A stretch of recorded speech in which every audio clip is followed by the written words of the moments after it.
And today I've got a double feature of Justice League issue number 44 and Justice League issue number 45.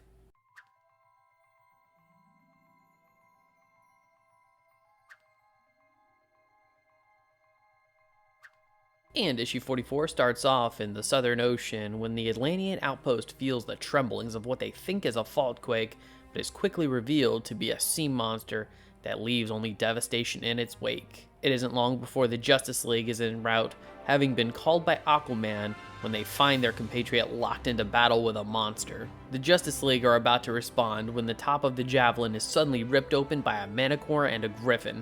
The flying forces of Superman, Wonder Woman, and Green Lantern manage to stave off the creatures, with Wonder Woman being the only one catching the javelin just before it crashes. The Justice League then regroup, with Green Lantern holding the two mythical creatures in a construct cage, while Wonder Woman explains what these creatures are, including the creature Aquaman was facing, called a Scylla, which were locked away long ago in Tartarus. Just then, the ground rumbles underneath their feet as the Scylla returns with even more creatures. The Justice League wage into battle, each one given their all, until the monsters are driven back into the hole where they emerged, and Superman uses his heat vision to seal it. But just when they thought all was well, Batman begins saying how he felt about Superman revealing his identity without running it by him first. Green Lantern soon follows with something to say against Batman, and soon Superman joins in as well.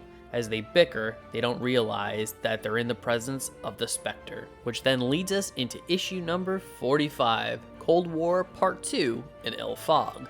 And issue 45 begins deep beneath Themyscira, where the Amazons seal the gates of Tartarus, with Queen Hippolyta discussing a man who willingly walked among their shores and sought banishment, a man who remains unnamed. Meanwhile, in the present, under the influence of the Spectre, the Justice League are locked into battle, with each saying thoughts they may have had buried deep down within their subconscious, and every so often getting somewhat in control, only to succumb to the rage once more. And then, with one final charge against their opponents, the Justice League snap out of the Spectre's control, with Batman demanding to know where Jim Corrigan is, realizing the two had been separated. In order to discover the truth, the League work together and wrap the lasso of truth around the Spectre, and in a blast of energy, it's revealed that Jim Corrigan is the one that had himself banished to Tartarus in order to escape God and his duties as the Spectre. To which God tells him that this act of defiance will have consequences, which ends the vision, along with the Spectre,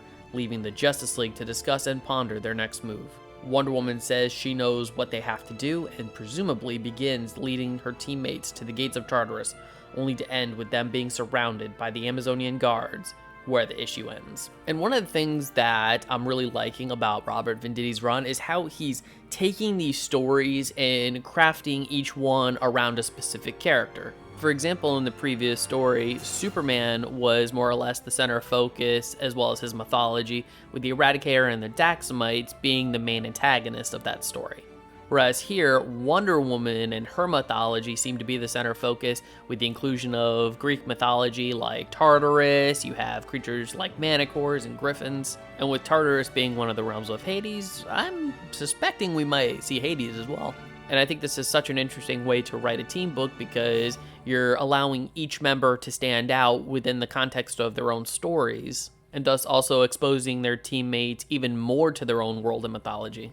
I also think the use of the Spectre is quite interesting here as well. You have Jim Corrigan, who's just tired of being the flaming sword of God and wants to give it all up. And as stated by Batman in the book, this is God with a capital G. But God doesn't want Jim Corrigan to quit. Instead, he's like, as long as you stay down there, there's going to be consequences, which, pretty much alludes to, at least for me, thinking that God's the one that had the Spectre, release all of the creatures in Tartarus. It also starts making me think, what else could he do in order to get Jim Corrigan back into his role? Or could this just feed into a whole nother story where maybe the Spectre takes somebody else? Maybe Batman gets the powers of the Spectre, who knows? And heck, why stop there? Let's just have the Justice League fight God at the end of the story. But again, I think this is a very fun and an engaging story. I'm really liking what Robert Venditti's doing on this book. And now we're going to head into the rating of the book. And so with that, I'm going to give Justice League issue 44 and Justice League issue 45 the same grade of 9.8. Venditti and his team are doing excellent work here, and I cannot wait for issue number 46.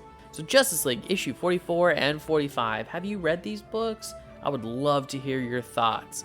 Please leave your comments in the comment section below, and if you like this video, I'd love it if you'd smash that like button, share it with some friends, subscribe if you're not subscribed already, and ring that notification bell for more comic book content. And if you're wondering what to watch next, consider one of these two videos, and if you want some more Justice League, I've got a playlist of the current stuff right up here. Alright, take care, have a great day, and as always, stay geeky.